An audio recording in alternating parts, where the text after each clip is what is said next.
गोडी काही असो, तिला ओढ कुठली लागती? माहेरची ओढ लागत. भले बापाची झोपडी का असताना, बापाचं गळतं घर का असताना, पण तिला ओढ कुठली लागती? ती माहेराची लागते. जर बाजारामध्ये आपल्या माहेरचा एखादा माणूस भेटला तर पटकन वाट काढत काढत त्याच्यापर्यंत जाईल. पण काय रे बाळ्या, कधी आला बाजारात? त्याला विचारल्याशिवाय राहणार नाही. बरोबर की नाही? हा, गावात जर माहेरचं एखादं लग्न आलं आपल्या गावचं, तर अख्खं वरडती घरी चहा प्यायला घेऊन जाईल. ही तिला माहेरची ओढ लागलेली. तशी ओढ आपल्याला त्या जेव्हा आपल्या सद्गुरूंच्या कार्याची लागली पाहिजे, तशी ओढ त्या संत सांगायची, तशी ओढ त्या भक्तीची लागली पाहिजे. आणि जेव्हा तशी ओढ लागेल ना, तेव्हा खरी गुरुकृपा होईल, तेव्हा खरं पुण्य आपल्या हातून घडणार. पूर्वी मुराळीन जायची ना बैलगाडीमध्ये, तेव्हा लोक ओळखायचे ही सासऱ्या चालली का माहेरा चालली. जर पोरगी बैलगाडीत बसलेली आहे, समोर बघते बैलांकडे, तो लोक समजायचे ही माहेरा चाललेली आहे. पोरगी बैलगाडीत बसलेली आहे मुराळीत, आणि ती जर माग पाहते बैलगाडी चालत असताना, तो लोक समजायचे ही सासऱ्या चाललेली आहे. पुढे तिला काय दिसायचं? माझं माहेर कधी येईल. आणि माग काय पाहते ती? मी माझं माहेर सोडत सोडत चाललेली आहे. बरोबर की नाही?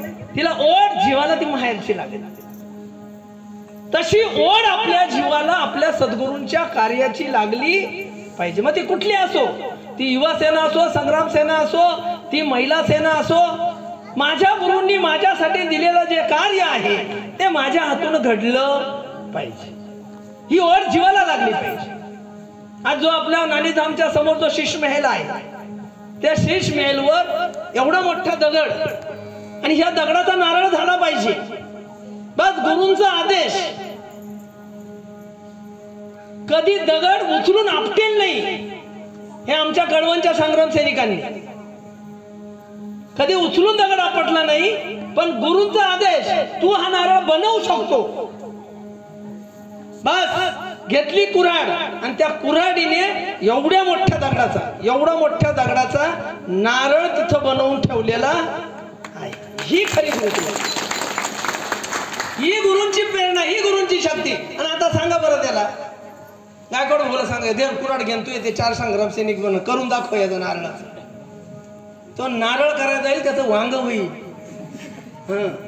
आणि मग ते सद्गुरूंनी पाहिलं का तू नारळ बनवू शकतो, तर तू भगवान शंकराची शिवलिंग बनवू शकतो.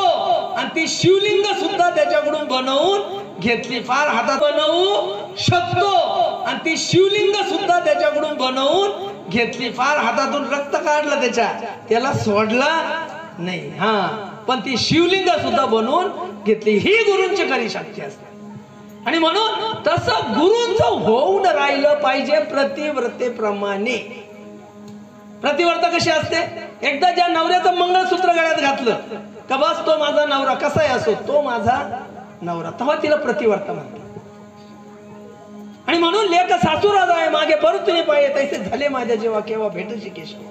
हा, तशी ओढ जसं तिला माहेरची लागती तशी लागली. सत्य घटना तुम्हाला मी सांगतो मानदेची.